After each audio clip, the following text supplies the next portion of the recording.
Balang araw, lahat ng pinagdadaanan mo ngayon ay magiging isang kwento na lang. Problemado ka ngayon? Iiyak mo. Lilipas din yan. Huwag mong hayaan na lamunin ka ng mga problema mo. Hayaan mong yakapin mo lang ng yakapin ang bawat sandali.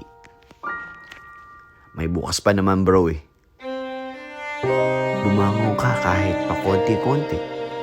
At least, alam mo na bumabangon ka. Pag iyak mo, tawanan mo. Dahil balang araw, lahat ng ito ay magiging magandang kwento